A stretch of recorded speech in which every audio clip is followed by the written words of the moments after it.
Welcome back to the channel. My name is Jeff. This is Jeff Reads. And this week I'm going to be talking about the recent novel released by Michael Mann and Meg Gardner called Heat 2. This is a strange novel coming as a sequel to a film co-written by the original film's director, Michael Mann.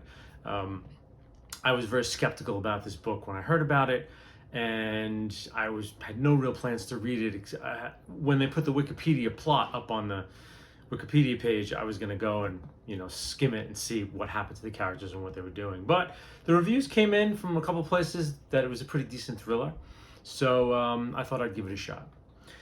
Before I get into the book, I want to talk a little bit about the Heat franchise, because it is a franchise, and the film Heat is actually a remake of a film that Michael Mann did back in the 80s called LA Takedown, which was a TV film. I think Mann's second TV film, his first feature was called Jericho Mile, which was his first film, which was a TV movie. So LA Takedown, it's fascinating to watch. If you've only seen Heat and you haven't seen LA Takedown, it's free on YouTube. I'm going to put a link down in the description box. Go check it out. It's a lot shorter than Heat, so like a little under 2 hours, I think. But if you're a fan of the film Heat, and it's fascinating to watch, there are lines that are verbatim from movie to movie, all different characters, all different actors for the most part. But it's fascinating to see what he did the first time out, and then what he did later with a greater scope and greater money of an actual motion picture feature. So anyway, LA Takedown was the first iteration of this Heat universe in the 80s, and then of course 1995 was the masterpiece Heat with Al Pacino, Robert De Niro, a classic film in its right. It is probably one of the greatest crime action movies ever made. Christopher Nolan was hugely influenced by it in making The Dark Knight. The shootout set piece from the bank in the middle of the movie is a classic, blew people away upon watch. It was one of the most realistic shootouts that was ever filmed up until that point, and influenced a lot of people. So after Heat, there was no talk of a sequel, of course, because at the end of Heat, the De Niro character dies, and it's pretty much a standalone movie. So it was with some odd thought that I was like, there's a novel coming out to be a sequel. So I'll break down a little bit of the book. I'll try not to spoil too much of it. I'll kind of break down a little bit of how the plot goes, just because it's a little bit here and there. But I'm not going to spoil too much of it. If you want to go in clean, I would say don't listen to this review until you've read it. But I will not be revealing any major plot points or major, resolutions. So the book moves around a lot. It starts off with the character of Chris. So at the end of Heat, again, if you haven't seen Heat, shut this video off, because I'm going to be spoiling, just saying certain characters who survived at the end of the movie would definitely ruin it for you. So I would go watch the film. It's a brilliant film. Please go watch it. Anyway, at the end of Heat, the only one left in the main crew, Neil McCauley's crew, Neil McCauley was the character played by Robert De Niro, was Christian Hurlis, played by Val Kilmer, and he's able to escape the dragnet put over the group by Vincent Hanna, played by Al Pacino. So in the beginning of the book, we get a brief recap of the events of Heat. We get now, we're with Chris, and we see how Chris gets out of LA. Then we cut, and we now see Chris down in Paraguay. Basically, Nate, who's kind of their handler and deal broker, called in a favor of someone he knew, and he got Chris a job with this kind of outfit down in Paraguay as, hired help. Definitely crime, group as well. So Chris starts working down there, and then the whole plan is, Charlene and his Dominic, his kid, are still up in Los Angeles, and he's got to figure out a way to make some money to get them out so he can be together with them again. So that sets that up. Then we cut back to 1988, and a large chunk of this novel, then we see Neil McCauley in his first crew, which was run out of LA / Chicago. We're introduced to so Macaulay, And Michael Chirito, who's played by Tom Sizemore in Heat, he's part of the crew as well. Christian Hurlis, of course, is part of the crew. And they meet Trejo, who's played by, I think, Danny Trejo in Heat. They meet him in this book. So that's when he first comes on board. So a couple of things are happening in Chicago at the time. Vincent Hanna is a police officer in Chicago. So Macaulay and Hanna are both in Chicago in 1988, kind of circling around each other. And I won't get into too many spoilers about anything that happens between them or doesn't happen between them. But as a result of some things that happen there, there's this big score that Macaulay and his crew want to take down. And a lot of the book, at that point, a big chunk of the middle of the book is about them taking the score down back in the day, 1988.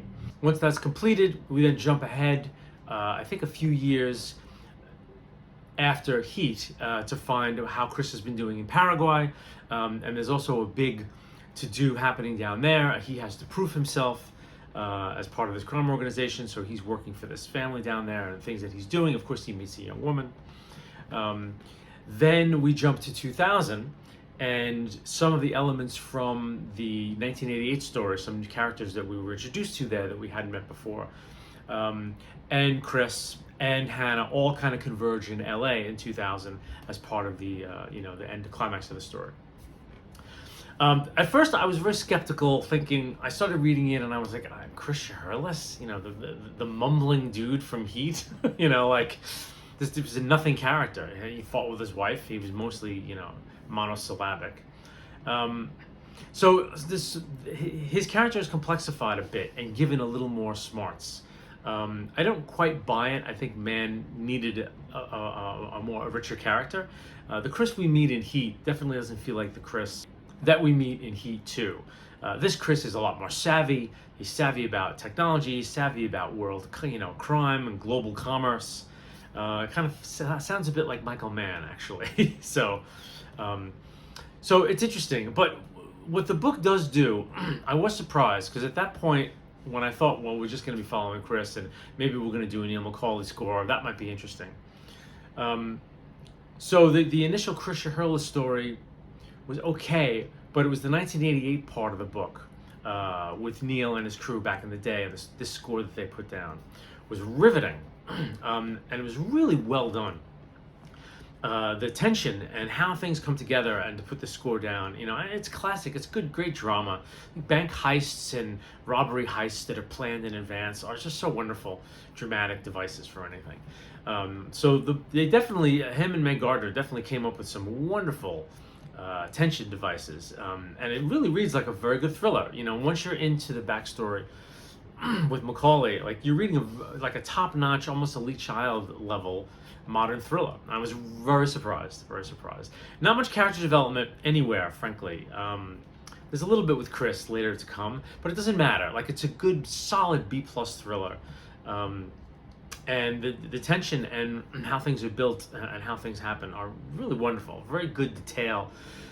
And I call it actually a crime techno thriller. I'm a huge fan of techno thrillers. I haven't read them in a long time, but Michael Crichton, Tom Clancy, I think Arthur Haley invented the genre back in the day with his airport detective.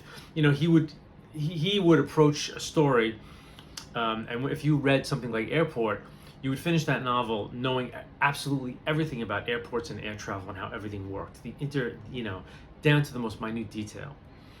Tom Clancy was the practitioner of that. So if you read a Tom Clancy novel, and I loved Tom Clancy novels up till, I think, the Jack Ryan Jr. novels, which were not very good. And then he died, and they keep writing them. But the main Clancy Jack Ryan series is fantastic. So this is very similar in that you get a lot of information about the realities of global crime. And it's fascinating. It is very up-to-date as to how these things happen and who functions and how things work in the world of global crime. So it was very riveting. I felt I was reading a techno thriller, but at the same time, it's very well put together, and the tension is very good. So had that going for it, big time. It's written in a very strange style. It's written in kind of a bit of a machismo style. It's almost like there was a review of a friend of mine said it's almost like stage direction. Where the authorial voice is very much telling you everything, in a way that's sort of like almost like a Victorian way of the God author, just third person omniscient, just telling everything and telling everything. And at first it's really weird. It took me a while to get used to it as a voice, but once the book really kicked in and the story really seemed to grow and get tense, it was fine. I got used to it and it was okay. Some of it's done in very deadpan, flat Hemingway-esque sentences. They try to do some of that stuff about setting scenes, but for the most part, it scans pretty easily, and it doesn't really get in the way of the story. So yeah, I was really surprised about that. And then the climax at the end, the way they're bringing back all the characters that they introduced you from it was really amazing. Some of it was a little unbelievable, but really terrific. Slam bang ending, I have to say. And of course, I think this was part of Michael Mann's thing. I don't know if he tried to shop this material to make a movie or a TV show before he wrote the book, but I think obviously he has it in mind to, if the book is successful now, do the screen version of it. So I hear, because the book sold very well, it's on the New York Times bestseller list, it's everywhere, that they're going to do, he wants to do a movie, but I think it would really be better done as a 10-episode Netflixer. I think it'd be perfect format for this. And there are so many wonderful set pieces in the book that I think would translate so well to the screen. It would be a crackerjack, 10-episode series. That's it. If Mann tries to make it into another big 3-hour movie, I think he's going to lose it because there's not enough character there. He'd have to hire writers to come in and flesh out maybe one of the stories. But if you wanted to do this 1996, then 1988, then 2000 kind of thing in the same movie, I think you'd have problems. I think you'd run into things would be a bit disjointed. It works in the book because novels just are so flexible and so many things work in them. You can do that. You can digress, but film is a little tougher, I think. But TV, to me, fits the novel format much more than film. Film, in a weird way, a 2-hour film is a very unique, strictured kind of art. It is not a novel. And it's not a short story. It's something. The time constraints, the story constraints within a movie of that length, commercial movie, I would say, are very specific, very unique. So to me, the novel itself is much more akin to a limited arc television series. Like the series The Wire, in a way, was like 5 episodes. They were like 5 novels to me, if they were written. I think that's kind of the parity between the two mediums. So I think it would be a terrific TV show. So it's going to come out as something. But I would recommend it for folks who like a good thriller and who really like the movie. So you come in with a little bit of character and a little bit of knowledge about the world. I think you'll have a lot of fun with Heat 2. So anyway, bit of a brief review, but I wanted to get Heat 2 up on the block since it's a book that just came out like maybe 2-3 weeks ago. And I don't read too many books that come out right away. So I thought I would get in the mix of, the early reviewers and get this up on the channel. So I hope you enjoyed it. I'll see you next time.